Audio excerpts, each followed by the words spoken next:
Čitateľom, ktorí sa rozhodujú, či sa pustia do čítania tohto diela alebo nie, odporúčam prečítať si najprv kapitolu o milostiach a zázrakoch, prípadne o úcte k svätej Geme, čo by malo byť dobrou motiváciou na prečítanie celého diela. Prečo mi na tom záleží? Pretože z dnešného človeka sa vytráca cit pre duchovné veci.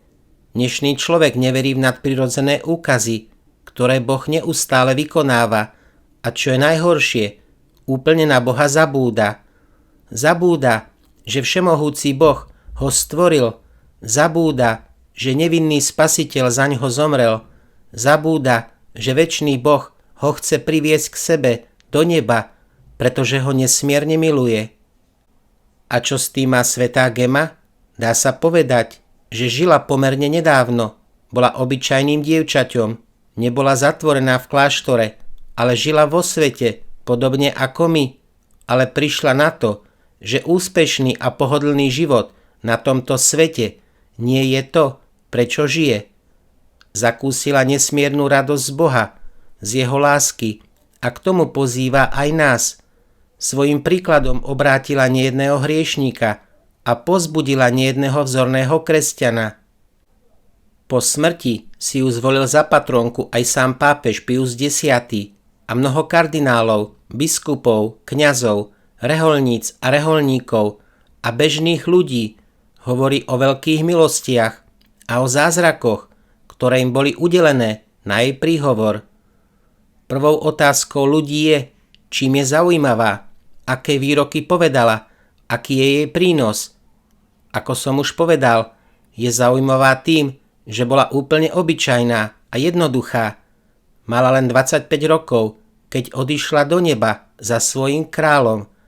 Veľmi veľa trpela, bola sirota, prekonala ťažké choroby, nesplnil sa jej životný sen a tak ďalej. Ale to všetko znášala tak hrdinsky, že hoci bola útlým dievčaťom, museli by sme sa hanbiť za naše neustále reptanie, sťažovanie, ponosovanie, nariekanie, vzdychanie a sebalutovanie. Keby sme videli, ako v daždi stojí pri hrobe svojich rodičov, celá premočená a vyhľadovaná, ako znáša operáciu nohy pri plnom vedomí, ako trpezlivo znáša pripútanie k lôžku, keď sa kvôli chorobe nemohla ani pohnúť. Je to tak, ale za to ju dobrý Boh odmenil mimoriadnymi darmi. Osvecoval jej mysel nebeským svetlom, dával jej pocítiť svoju nesmiernu lásku. Videla, ako s bratom sa rozprávala so svojím anjelom strážcom a svätými patrónmi, s Pannou Máriou a s Ježišom. On sa za nás nechal pribiť na kríž a práve z toho Gemma čerpala silu v každom utrpení. Sama sa mu ponúkla ako obeť na zmierenie urážok, ktoré sa mu dostávajú od hriešníkov. Ona sama chcela byť ukrižovaná spolu s ním a on jej to umožnil, daroval jej stigmy a tak jej dal účasť na svojich ranách.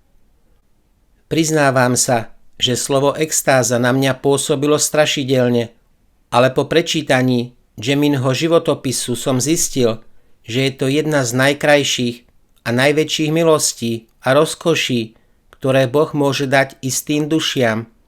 Dočítate sa, ako bola Gemma hrozne trápená diablom, ako vždy ho s Božou pomocou premohla a nakoniec sa musel vzdať a s hanbou újsť. Gemma prijímala všetky utrpenia s veľkou láskou, pretože vedela, že slúžia na jej očistenie a posvetenie, ale mala ešte jeden dôvod, obetovala ich za iných. Či už za záchranu hriešnikov, za vyslobodenie duší z očistca, ale aj za uzdravenie z chorôb a podobne. A keďže je teraz už v nebi vyhlásená za svätú a my veríme spoločenstvo svätých, môžeme sa k nej s dôverou utiekať o pomoc. Katolické učenie nám dáva veľkú útechu, pretože hoci už Gemma odišla z tohto sveta, veríme, že nás vidí z neba a pomáha nám svojimi modlitbami. Svätá Džema je vyhlásená za patronku lekárnikov, pri strate rodičov a v pokušení.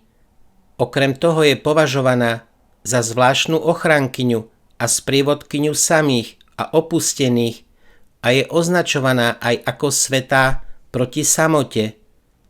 Pripadá mi trochu zvláštne, že hoci bola Džema súčasníčkou svätej Teresky z Lisie, Teresku pozná asi každý a Džemu takmer nikto. Pravdou však je, že je dobre známa napríklad v rodnom Taliansku, vo Francúzsku, Nemecku, Anglicku, Španielsku, Rusku, Poľsku a v ďalších krajinách. Je škoda, že tu, na Slovensku, ju takmer nikto nepozná. Toto dielo je akýsi výber z knihy The Life of Saint Gemma Galgani, ktorú napísal jej duchovný vodca. Gemma Galgani sa narodila 12. marca 1878 v dedine Camigliano blízko mesta Lucca v Toskánsku v strednoseverskom Taliansku. Jej otec Enrico Galgani bol lekárnik a vzdialený príbuzný svätého Jána Leonardi. Gemina matka Aurelia Galgani, rodená Landi, bola tiež znešeného pôvodu. Gema mala 7 súrodencov, bratov Carlosa, Guida, Ettoreho, Gina, Antonia a sestry Angelinu a Giuliu. Bola 4. dieťaťom a prvým dievčaťom v rodine. Nábožní rodičia dbali, aby ich deti boli pokrstené čím skôr po narodení a preto bola Džema pokrstená hneď na druhý deň, teda 13. marca 1878 vo farskom kostole svätého Michala. Džemina matka bola pred jej narodením plná radosti a otec, hneď keď ju prvýkrát zbadal, bol dojatý pocitom zvláštnej radosti. Také zvláštne pocity nemali pri narodení ostatných detí a preto považovali Džemu za obzvlášť vzácny dar z nebies. Práve preto jej dali meno Džema, čo v preklade znamená drahokam, vzácny klenot. Matka však mala pochybnosti, či vybrali dobre, pretože žiadna svetica sa tak nevolala a ich dcérka by tak nemala patronku v nebi. Ale jeden ich známy kňaz prorocky poznamenal, že Džema sa raz môže stať skutočným drahokamom nebies a briliantom Božej cirkvi. Otec chcel zabezpečiť deťom dobré vzdelanie a výchovu a tak, keď mala Džema okolo 1 mesiaca, presťahovala sa celá rodina do nedalekého mesta Lucca, asi 7 kilometrov západne. Tam potom Džema prežila zvyšok svojho života. Bolo to a stále je klasické okúzľujúce stredoveké mesto s vysokými hradbami a úzkými uličkami. Keď mala Džema 2 roky, poslali ju aj s jej súrodencami do súkromnej, polointernátnej školy pre malé deti z najlepších rodín. Túto školu viedli 2 vynikajúce dámy z Luky, Emilia a Elena Valini. Džema tu chodila 5 rokov, dochádzala každý deň a domov sa vracala až k večeru. Okrem zbožnosti sa učila aj písať a čítať, ako aj rôzne ženské ručné práce. Jej učiteľka o nej o niekoľko rokov neskôr napísala toto. Drahá Džema mala len 2 roky, keď nám ju zverili. Už od tohto útleho veku prejavovala zrelý úsudok a bolo vidieť, že už používa rozum. Bola vážna, hlbavá, múdra vo všetkom a odlišovala sa od ostatných spolužiakov. Nikdy sme ju nevideli kričať alebo sa hádať. Jej výraz bol stále pokojný a milý. Či ju niekto chválil alebo karhal, bolo to rovnaké. Jej odpoveďou bol jemný úsmev a jej chovanie bolo vyrovnané a pokojné. Jej povaha bola živá a horlivá, ale počas celého obdobia, ktoré s nami bola, sme ju nikdy nemuseli potrestať. Pri malých chybičkách, ktoré sú s týmto útlým vekom spojené, Stačila najjemnejšia výčitka a i hneď poslúchla. V škole mala so sebou 2 bratov a 2 sestry. Nikdy sa s nimi neškriepila a stále im odovzdávala to najlepšie, sama sa toho zriekajúc. Pri obede bola Gemma vždy spokojná a úsmev, ktorý jej hral na perách, bol jej jedinou pripomienkou alebo schválením. Hneď sa naučila všetky modlitby, ktoré deti denne recitovali, hoci keď ich opakovali všetky, trvalo to pol hodiny. Vo veku 5 rokov čítala z breviára s takou ľahkosťou a tak rýchlo ako dospelý človek. Bolo to vďaka mimoriadnej usilovnosti tohto anielského dieťaťa, z jej poznania, že breviár je reťazcom Božej chvály. Štúdiu bola vytrvalá a rýchlo sa naučila všetko, čo ju učili, dokonca aj veci, ktoré boli nad rámec jej útleho veku. Gemma bola v škole veľmi obľúbená, najmä u malých dievčat, ktoré stále chceli byť s ňou. Počas jej pobytu v škole zachvátil mesto Luka veľmi zákerný čierny kašel. Učiteľky požiadali malú Gemmu, aby sa modlila a epidémia skutočne prestala. Žiadne dieťa v škole neochorelo. Raz, keď mala 4 roky, bola na návšteve u starých rodičov. Keď v jednu chvíľu vošla babka do izby, našla malú Gemmu klačať pred obrazom Najsvätejšej Panny Márie. Rýchlo zavolala aj detka a boli z toho veľmi prekvapení, veď ich vnučka mala iba 4 roky. Babka sa spýtala: Gemma, čo robíš? Malá Gemma sa nedala vyrušovať a s detskou jednoduchosťou odpovedala: recitujem Zdravás Mária, nechajte ma modliť sa. Z tejto milej príhody jasne vidíme, že Gemma si už od malička veľmi obľúbila modlitbu. Otec pozorne vnímal rýchly rozvoj svojej dcérky, ako v cnostiach, tak aj v učení. Ďakoval za to dobrému Bohu a jeho láska k nej rástla viac a viac. Často ju brával na prechádzky po mestách alebo po okolí. Vždy jej chcel dať len to najlepšie. Prekvapoval ju rôznymi pozornosťami a podobne. Počas prázdnin, keď Gemma nebola v škole, ju chcel mať stále pri sebe. A keď prišiel domov z práce, jeho prvá otázka bola: kde je Gemma? Na tomu vždy ukázali na malú izbičku, kde sa o samote učila, pracovala alebo sa modlila. Lenže Gemme sa otcova priveľká pozornosť nepáčila. Jej súrodenci na ňu síce nežiarlili, ale táto prehnaná starostlivosť jej spôsobovala zármutok. Často otcovi hovorievala, že sa jej toto uprednostňovanie nepáči a ako veľmi to nemá rada. Občas chcel milujúci otec vziať svoju dcerku na kolená a poboskať ju, ale malá Gemma mu to nikdy nedovolila. Už od útleho veku prejavovala silný odpor voči všetkému, čo lahodilo zmyslom a čo by spôsobovalo rozkoš. Preto otcovi povedala: otec, nedotýkaj sa ma. Ale veď som predsa tvoj otec. Áno, otecko, ale ja nechcem, aby sa ma dotýkal nikto.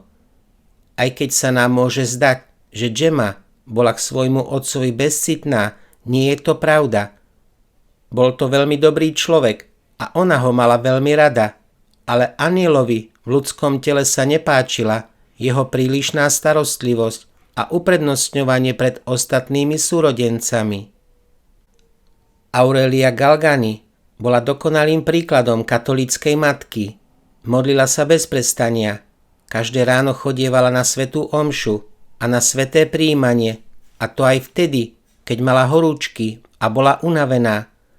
Posilnená nebeským chlebom si horlivo plnila svoje povinnosti a vzorne sa starala o veľkú rodinu. Malej Gemme videla mimoriadny prejav Božej milosti. Často vzala svoju dcerku do náručia a učila ju pravdám viery.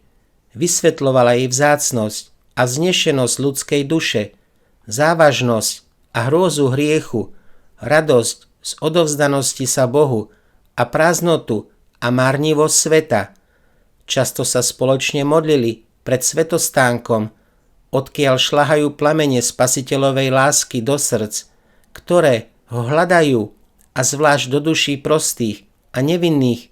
So slzami v očiach jej hovorila aj o bolestiach nášho dobrého Pána. Pozri, Gemma, ako za nás milý Ježiš zomrel na kríži.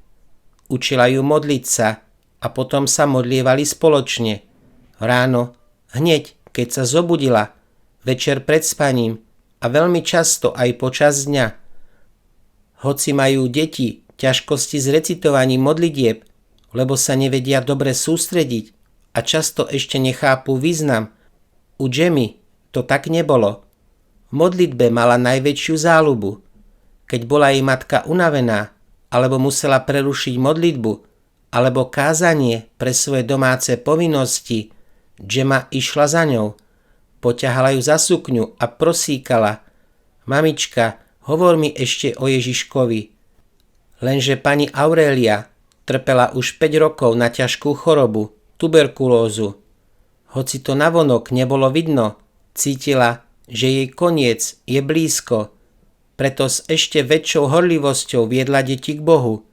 Pri jednej príležitosti sa malej Gemmy spýtala: Gemma, keby som ťa mohla vziať so sebou, keď ma Ježiš zavolá, bola by si rada? Kde? Do neba? S Ježišom a jeho anielmi?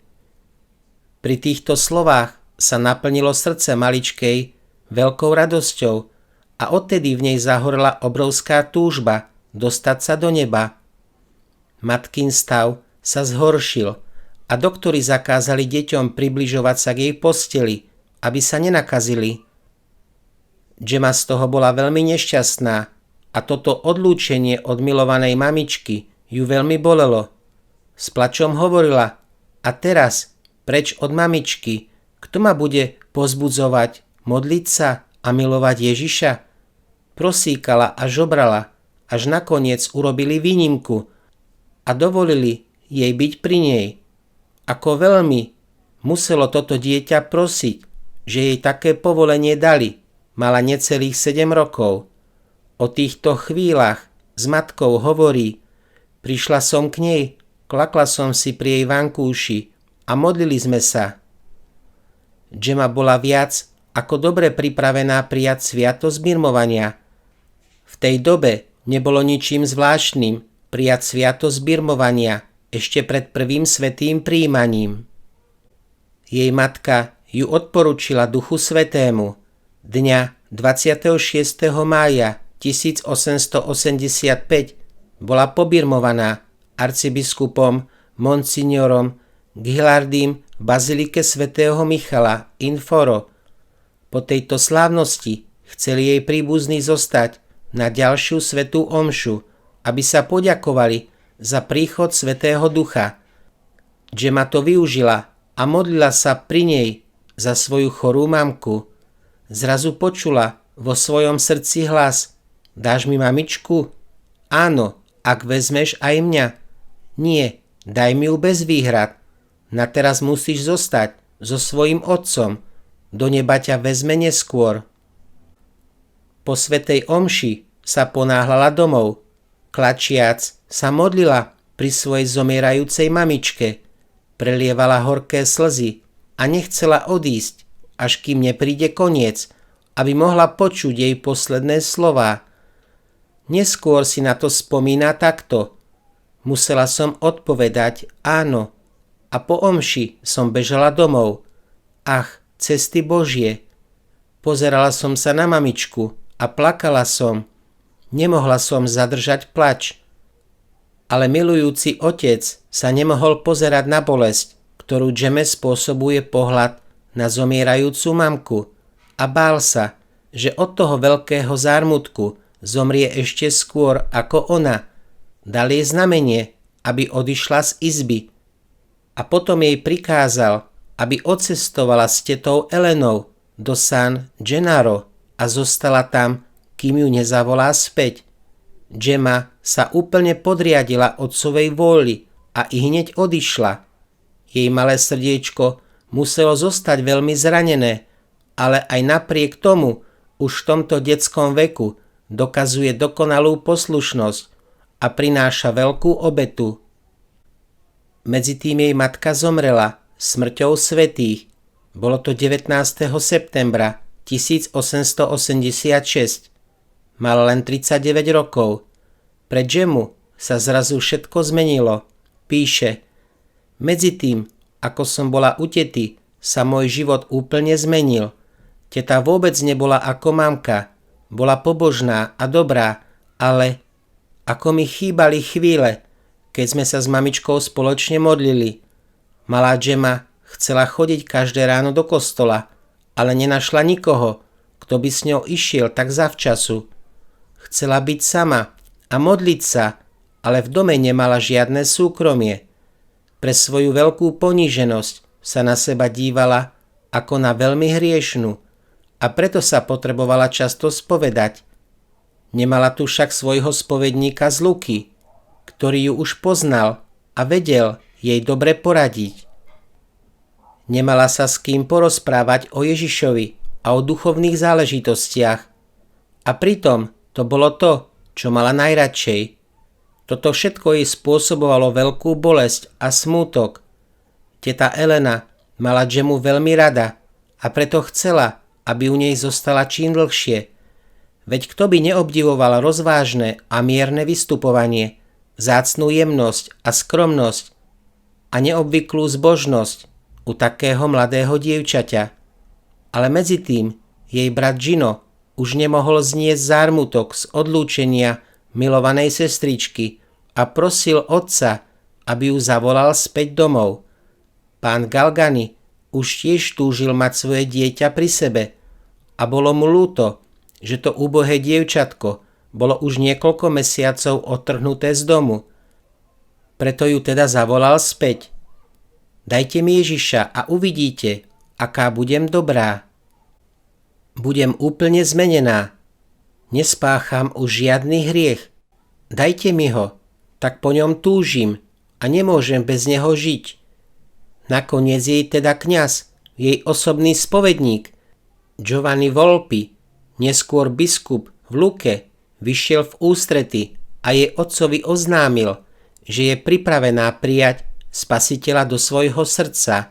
Povedal: ak nechceme, aby naša Džema zomrela od veľkej túžby, musíme jej dovoliť ísť na sväté prijímanie. Keď sa to malá Džema dopočula, ako jej detské srdiečko zaplesalo radosťou. Vrúcne sa poďakovala Pánovi a jeho milej matke a potom poprosila svojho otca, aby jej dovolil na čas odísť do kláštora, kde by sa pripravila na túto veľkú udalosť. Nebol s tým práve nadšený, pretože po predchádzajúcom odlúčení ju už nechcel stratiť ani na chvíľku, ale Džema ho prosila tak úpenlivo a vytrvalo, že jej toto prianie splnil a povedal: tak dobre, ale len na 10 dní. Džema neskôr píše: aká som bola šťastná. Hneď, ako som sa dostala do kláštora, bežala som do kaplnky poďakovať sa Ježišovi. So všetkou vážnosťou som ho prosila, aby ma dobre pripravil na sväté prijímanie. Potom som pocítila silnú túžbu spoznať celý Ježišov život a jeho utrpenie. Džema sa v kláštore učila všetko, čo jej dobré sestričky vysvetľovali o tajomstve Eucharistie a o bolestiach nášho milého Pána. Spomína si: učiteľke som povedala o svojej horlivej túžbe vedieť o Ježišovi a ona mi o tom hovorila každý deň. Keď už ostatné deti išli spať, raz večer, keď mi rozprávala o ukrižovaní, o korunovaní trním a o všetkých Ježišových utrpeniach, bolo jej vysvetľovanie také živé, že mi v srdci spôsobilo takú bolesť, že som celý nasledujúci deň musela preležať v posteli. Preto s tým prestala, ale chodila som ešte na kázne. Ten dobrý kňaz nám každý deň opakoval: každý, kto sa živí Ježišovým telom, žije jeho životom. Tieto slová ma naplňali tou najväčšou útechou a myslela som si pre seba: keď potom Ježiš príde ku mne, nebudem už viac žiť ja, ale on bude žiť vo mne. A takmer som zomrela od túžby môcť vyriecť tieto slová. Ježiš žije vo mne. Niekedy som o tom celá zapálená túžbou rozjímala celú noc. Pripravila som sa na generálnu spoveď, ktorú som potom vykonala na 3-krát u dôstojného pána Volpiho. A dokončila som ju v sobotu na vigíliu toho šťastného dňa. Potom napísala list svojmu otcovi.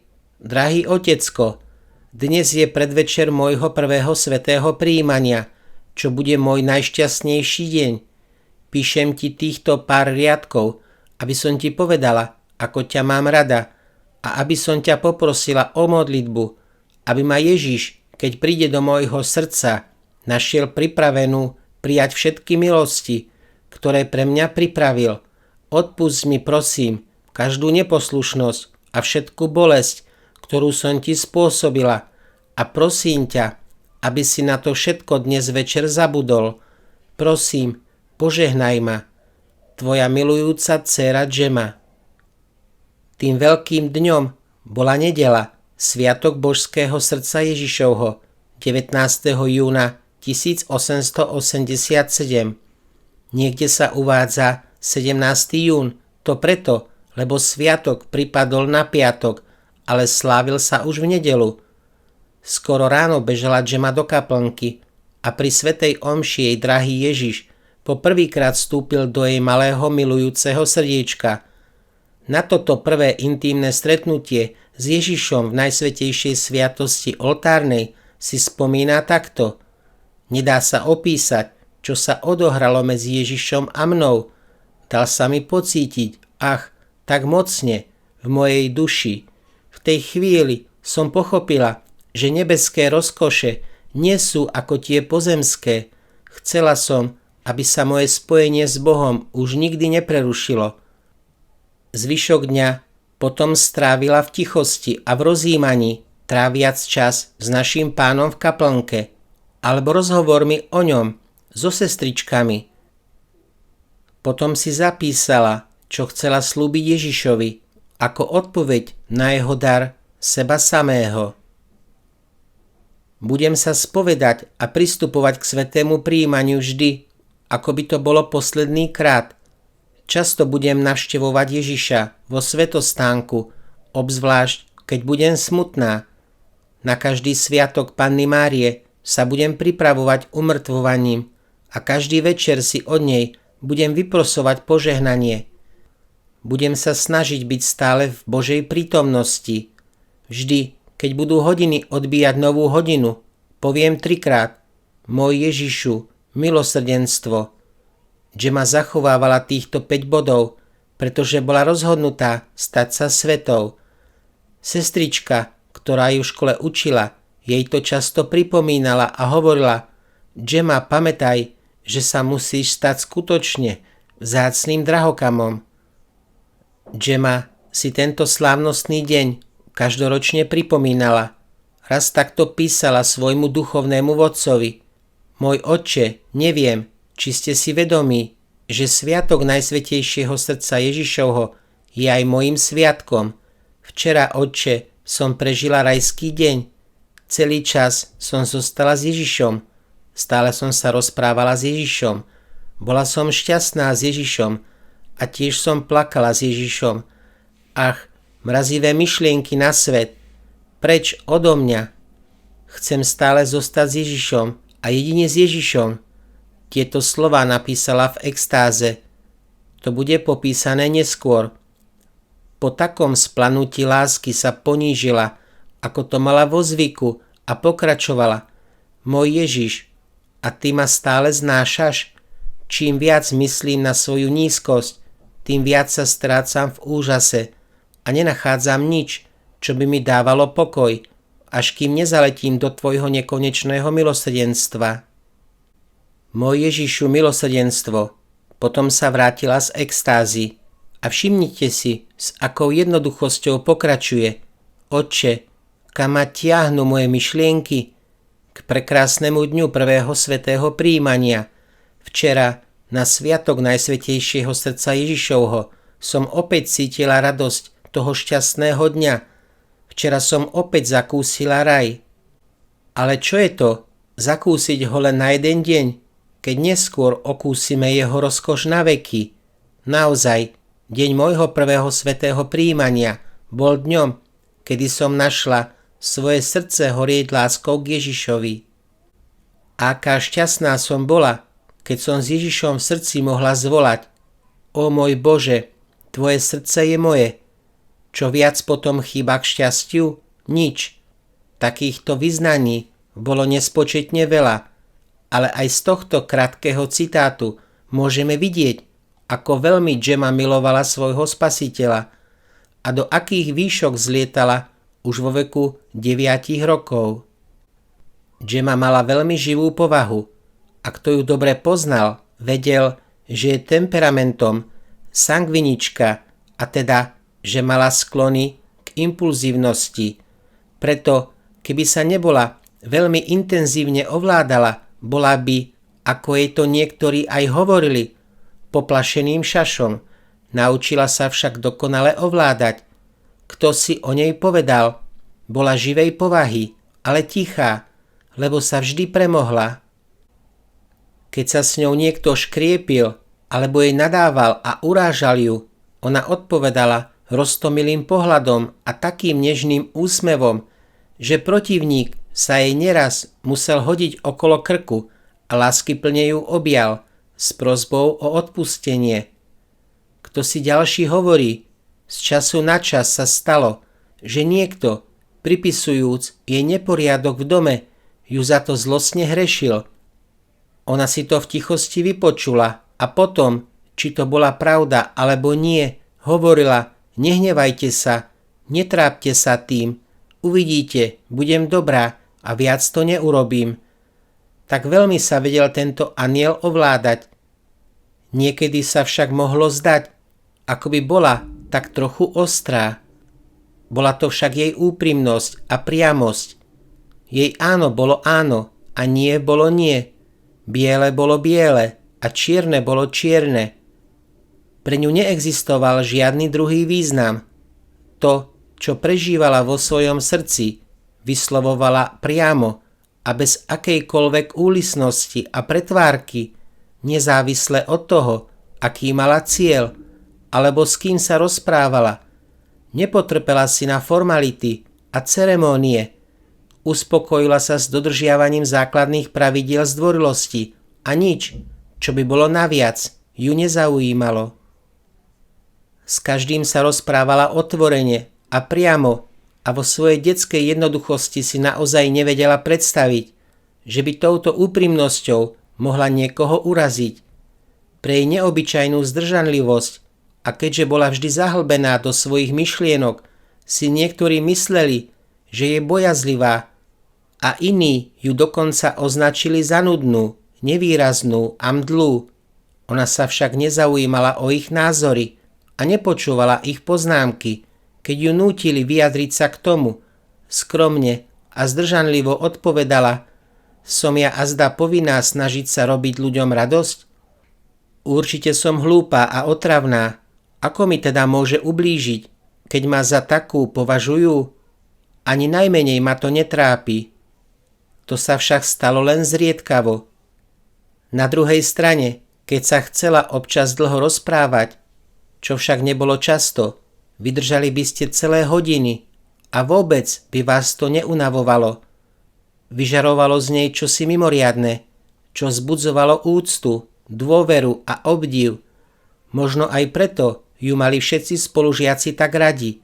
Chceli sa s ňou priateliť a pozývali ju do každej ich činnosti. Keď niekedy ochorela a načas nechodila do školy, medzi žiakmi aj učiteľkami nastal všeobecný zármutok.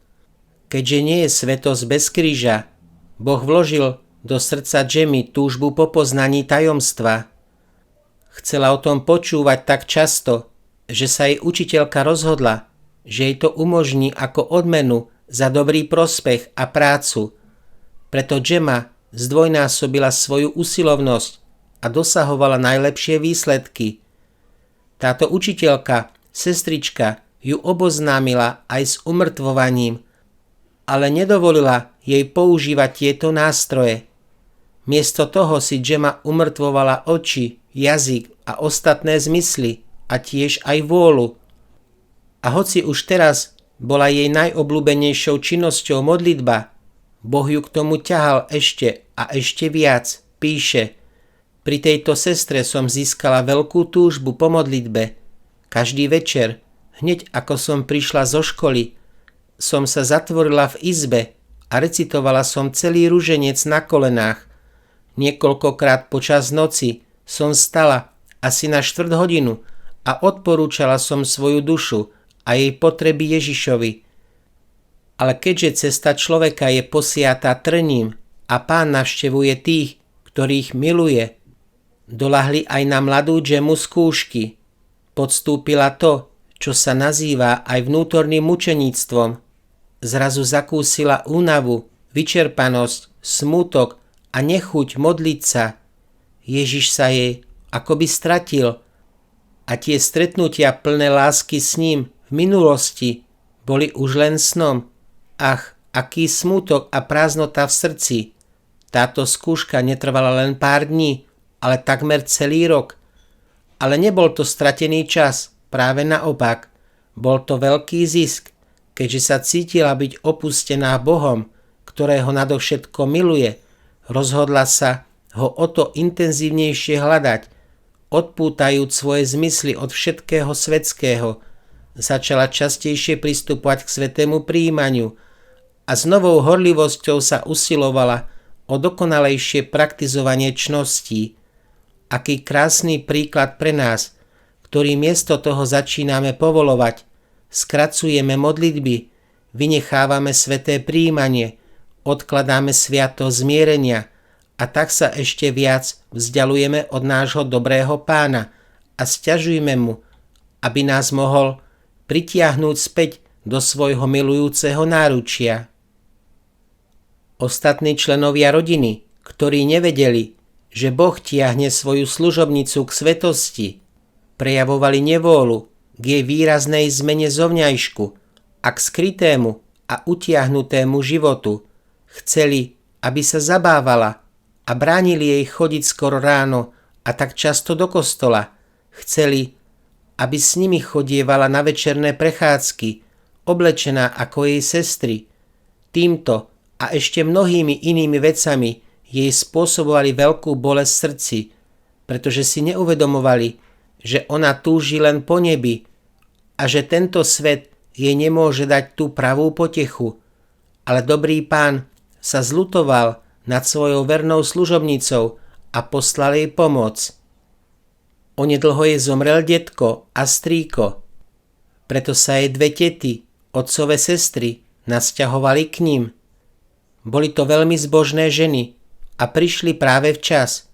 Ráno, ešte pred školou, chodievali s malou Gemmou na svätú omšu a večer sa šli pokloniť Ježišovi vo sviatosti oltárnej. S nimi sa mohla modliť a rozprávať o svätých veciach, ktoré ona nazývala Ježišove veci. Toto radostné obdobie jej pripomínalo časy, keď ešte žila jej dobrá mamička.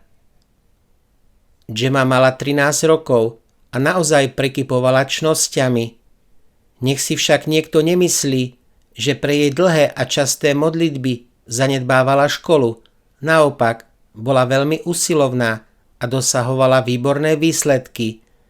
V školskom roku 1893 až 1894 vyhrala veľkú zlatú cenu za náboženské vedomosti. Na školských výstavách sa niekedy sestričkám podarilo prekonať jej nechuť ukazovať sa a tak predviedli jej skladby, verše, cvičenia z francúzštiny, matematiky a tak ďalej. Jej usilovnosť bola taká veľká, že doma sa jej dokonca tak trochu vyčítajúc pýtali, na čo sa toľko učí, keď už toho vie tak veľa. Gemmin brat Gino, seminarista, ochorel na chorobu, ktorá vzala aj ich matku. S Gemmou sa mali veľmi radi. Boli to 2 rovnaké duše. rovnako vnímajúce a cítiace, zvlášť pokiaľ išlo o zbožnosť. Gino chcel mať túto drahú sestru pri svojej smrteľnej posteli.